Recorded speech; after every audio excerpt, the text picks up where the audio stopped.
ఒక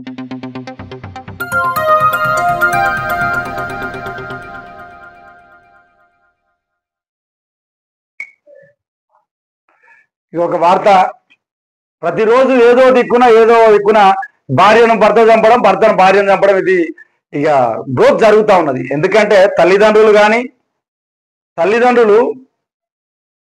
పిల్లలకు పెళ్లిళ్ళు చేసి వీళ్ళు సుఖ సంతోషాలతో ఉండాలని చెప్పేసి దీవించి పంపిండ్రు. కొద్దిమంది ఇష్టపడి పెళ్లిళ్ళు చేసుకొని సంవత్సరాలు చేసి పిల్లలను కూడా కంటా ఉన్నారు. కానీ ఇది ఏం మాయలోకం ఏమైతుందో తెలియదు. కానీ ఇన్స్టాగ్రామ్లలో పరిచయాలని, వాట్సాప్లో పరిచయాలని, ఆన్లైన్ మార్కెటింగ్లో పరిచయాలని చెప్పేసి ప్రేమలో పడి కుటుంబాలను విచ్ఛిన్నం చేసుకొని భర్తలను చంపేటువంటి భార్యలు తయారైనరు, భార్యలు చంపే భర్తలు తయారైనరు. ఈ సమాజం ఎడిపోతుందో ఆలోచన చేయాలి.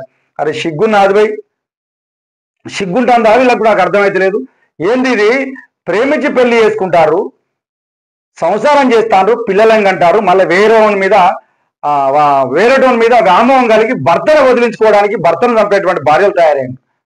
అంటే ఒక సందర్భంలో దేవునితోటి యమునితోటి కొట్లాడి భర్తల ప్రాణాలను కాపాడుకోవాలనేటువంటి సంస్కృతిలో పెరిగినటువంటి మహిళలు మరి ఏం మాయ రోగం వచ్చిందో కొద్దిమందికి, కానీ భర్తలను చంపేటువంటి సంస్కృతికి తయారయ్యారు. ఏమైతుందో చూద్దాం.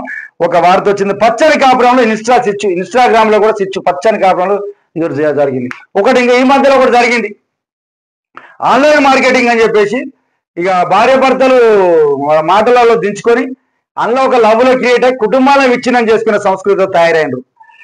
ఇప్పుడేమో ఇన్స్టాగ్రామ్లో పరిచయమైన వ్యక్తితోటి కాపురమే సిచ్చులో తయారైందని చెప్పి చెప్తాడు. నెట్లో పరిచయమైన వ్యక్తి కోసం భర్త, 3 పిల్లలను వదిలించుకునేందుకు సిద్ధపడిన భార్య, విడాకులు ఇస్తానంటే ఇంట్లో నుంచి వెళ్ళిపోయేందుకు పద్నం తట్టుకోలేక భార్య గొంతు కోసి మణికట్టు కోసుకున్న భర్త. జగదిరిగుట్టలో ఎల్లమ్మ బండలో ఘటన, భార్య పరిస్థితి విషమం అని చెప్పేసి ఈ వార్త ఒకటి వచ్చింది. ఏందమ్మా సిగ్గుశరం ఉండద్దా మనకు? ఏంది ఇది? ఎడిపోతుంది సమాజం, ఏ విధంగా పోతా ఉన్నదో ఆలోచన చేసుకోవాలి. ఇది ఏందో అర్థమైతలేదు. రోజు రోజుకు ఇది పెరిగిపోతా ఉన్నది. సంస్కృతిని అంతం కావాలి. ఇలాంటి సంస్కృతికి ఇక బంద్ చేయాలి. అసలు నీ అమ్మ ఏంద్రా నాయన ఇదంతా. 13 ఏళ్ల క్రితం ప్రేమ వివాహం, భర్తతో 13 ఏళ్ల బంధం, 3 పిల్లలు, ఇవన్నీ దిగదుపు అవుతా ఉన్నాయి. ఇదంతా ఎక్కడ పోయింది? ప్రేమించుకుంటేవి, పెళ్లి చేసుకుంటేవి, 13 ఏళ్ళు దాంపత్య జీవితం కొనసాగిస్తేవి, పిల్లలను కంటివి. ఇప్పుడేమో ఇన్స్టాగ్రామ్లో పరిచయం అయ్యాడని చెప్పేసి ఒక వ్యక్తి కోసం నీకు విడాకులైనా ఇస్తా తప్ప ఆ వ్యక్తిని వదులుకోనని భర్తకు ఆమె స్పష్టం చేసిందట. 13 ఏళ్ళు 15 ఏళ్ళు ప్రేమించుకున్న తర్వాత, 13 ఏళ్ళు దాంపత్య జీవితం చేసిన తర్వాత ఎవడో పరిచయమైన వ్యక్తి కోసం పిల్లలను కంటివి. ఆ తర్వాతనేమో భర్తే వద్దు నీకు విడాకులని ఇస్తా కానీ ఇక వాణ్ణి మాత్రం వదిలిపెట్టననే సందర్భానికి వచ్చిందట ఒక మహిళ. ఇది తట్టుకోలేని భర్త వివక్ష కోల్పోయి కత్తితో ఆమె గొంతు కోసి ఆ తర్వాత తాను కూడా మణికట్టు కోసుకున్నట్టు జగదిరిగుట్టలో జరిగిన సంఘటన సోమవారం వెలుగులోకి వచ్చింది. సిఐ నరసింహ వెల్లడించిన వివరాల ప్రకారం వాసాల శ్రీధర్ 34, కళ్యాణి 33. భార్యాభర్తలు శ్రీధర్ను కరీంనగర్ జిల్లా, కళ్యాణ్ను ఖమ్మం జిల్లా.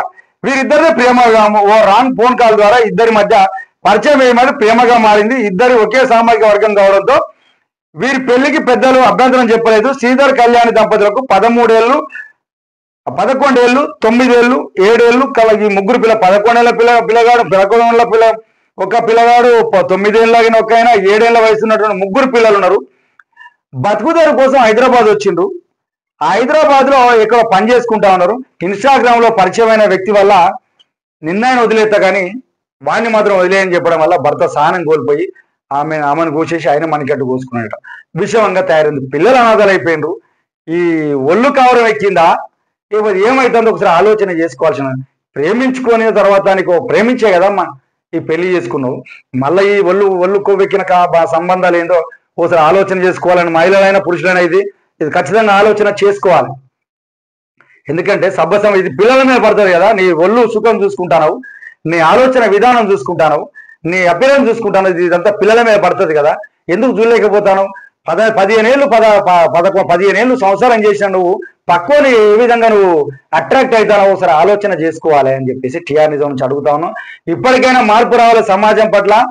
ఇంతకుముందు ఎములతో కోరడినటువంటి మహిళల్లాగా మీరు కూడా ప్రవర్తించాల్సిన అవసరం ఉన్నది కొద్దిమంది.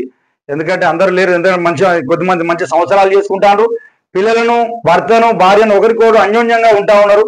కానీ మరి మీ ఆనందం ఏందో నాకైతే అర్థం కాలేదు. ఈ రోజు ఏదో దిక్కున జరుగుతూ ఉన్నది. ఇది ఇంతటితో ఫుల్ స్టాప్ పెట్టండి అమ్మా, ఇలా పునరావృతం కావద్దు.